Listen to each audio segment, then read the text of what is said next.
normally a system for this. I don't know what the system is. Is there a little... Oh, there we go. Yeah. So if you come and queue up here, if you have questions, I'd be very happy to take some. Hey, Milo, thanks for coming. Thank you for having me. My name's Ethan. For the record, I first supported Rubio. I was never Trumper for a while, and I've already filled out my absentee ballot. Druggy. I've already filled out my absentee ballot for Trump, though, and everybody down the ticket. Blended. Okay? So, and I also implore everybody else, even if you don't want to vote for Trump, at least fill out down the ticket. Do not make that mistake, seriously. We can't lose the legislature, too. My question is, again, I already told you I've supported Trump in this election, but I do have concerns with some of his rhetoric, and I want to hear your opinion. You just talked about the Second Amendment. In the first debate, he said that he supports the no-fly, no-buy bill, which completely slaps the Second Amendment and the Fifth Amendment in the face. So what do you have to say about that? Well, nobody said he was a perfect candidate. And he does seem to say a variety of things on issues in broadly the right direction. What he has said, I think, strongly on terrorism and on gun control, sometimes he goes a little far for my tastes. It is, however, very clear from the broad direction of his comments, which is the best we can hope to interpret from, that he does care about the Second Amendment and that he will look after it. I don't think anybody really seriously disagrees that there is a problem with vetting in this country. Clearly, some of the wrong people are getting their hands on firearms. The problem is not guns. You know, every citizen who is of sound mind ought to be able to take advantage of the Second Amendment. But I think what Trump has said publicly is simply that we should be a bit careful about whether they're on a terrorist list or whether they are not quite right in the head. I think most people probably agree that the vetting procedures are not working. Now, it doesn't necessarily mean that he's going to sort of be a disaster for gun rights. I don't really see that realistically happening. He's taken a pretty meandering route on abortion, which I think he's now settled into a good place. I think he's been much sounder on gun control. Thank you. Thanks. Hey, Milo. My name is Alexa. I wanted to thank you for coming. Everything you said was wildly refreshing, and I love that you speak your mind when we're surrounded by liberals who are always trying to tell us to shut up. Well, they can't tell me to shut up. So my question specifically is about when you address feminism and how it's largely associated with liberals, and me being a proud woman and a proud Republican. Yes. I would like to ask you, what's the best way to differentiate me, myself, as someone who believes in gender equality from a lot of feminists who are pro-women over men's rights? Well, when they do the surveys, they always come out the same. Women describe themselves overwhelmingly in favor of gender equality.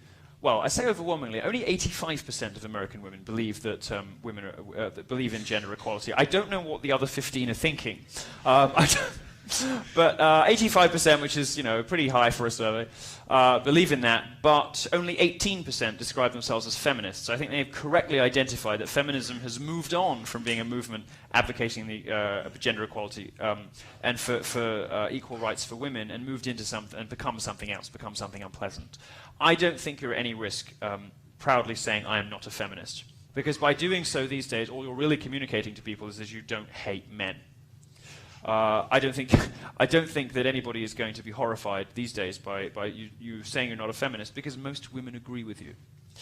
In Britain, where we are far more sensible about these things, just 7% of women describe themselves as feminist. I don't really know anybody who doesn't believe in gender equality, and I don't know why anybody feels the need to explain to people that they do. I would like to encourage people to give up on what I think has become a vindictive, mean, man-hating, and dishonest movement, a movement that shares conspiracy theories, that misleads people, and that drives the sexes apart. I would encourage you to be bold. Just say, no, I'm not a feminist, because feminism used to be something wonderful, something noble, something you could be proud of. I mean, America has a great history with this stuff. Women in this country are... Women in America are probably the most privileged group in the history of civilization. They have more advantages when they're born in this country than anybody else anywhere else in the world. Feminism denies that and spends most of its time attacking men on the basis of lies. Lies like the wage gap and lies like campus rape culture. I don't think you're going to cost yourself anything by just telling people, based on what feminism has become, I'm not a feminist. Great. Thank you. Thank you.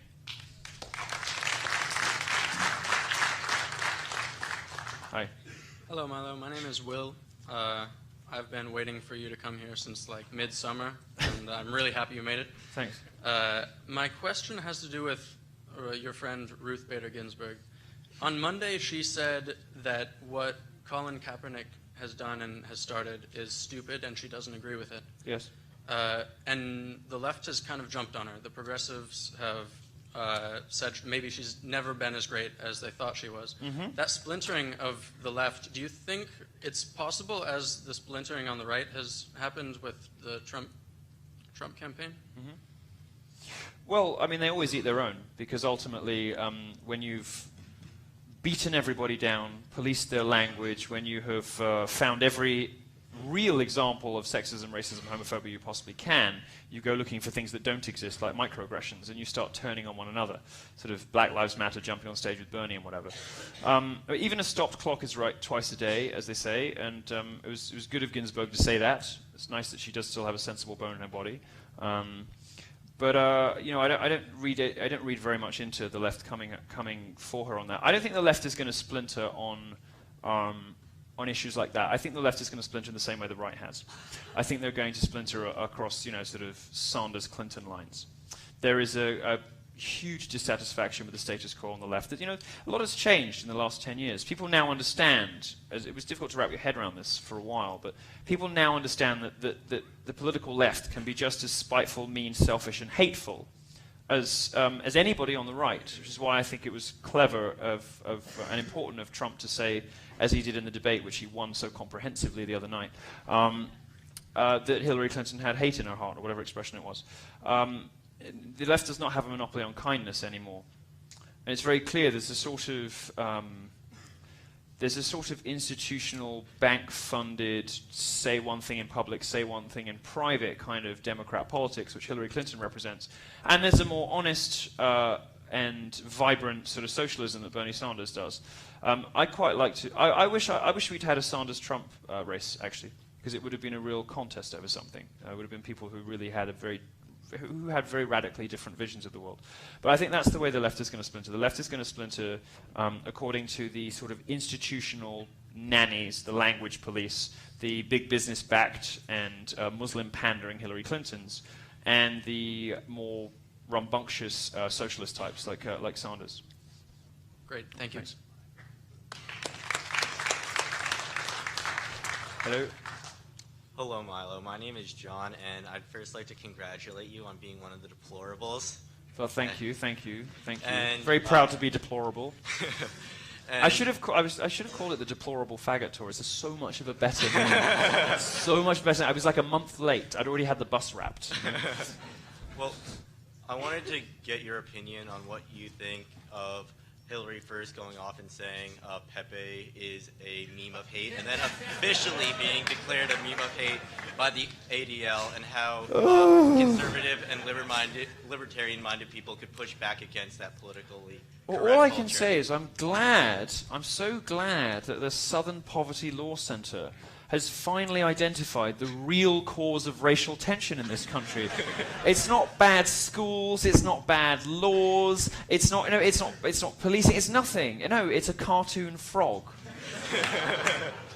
It's so sad and so pathetic that these people have to fixate on internet memes to try to smear kind of, young, dissident, mischievous people, like young voters.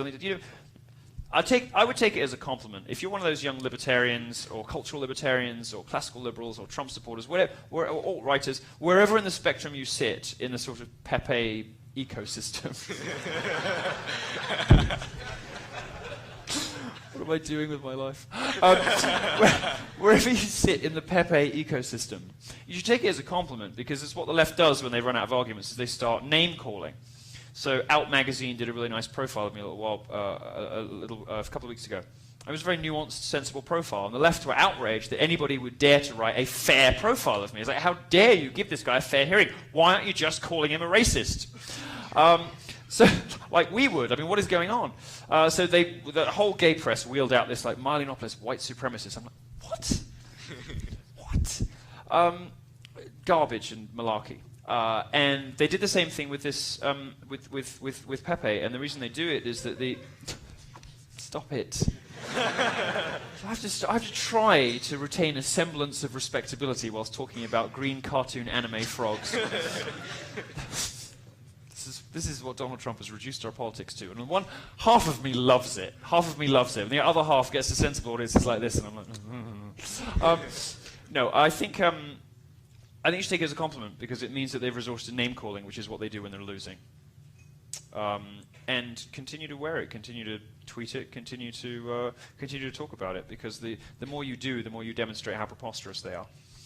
And it was, I was perfectly happy to have stories up at Breitbart underscoring all of this ridiculous coverage from the gay press that was calling me a white supremacist, because, of course, I knew, lo and behold, 2 weeks later, the actual white supremacists come out and call me a race-mixing kike faggot and say they don't like me at all. Just stick with your principles and stick with your memes, and you'll be fine.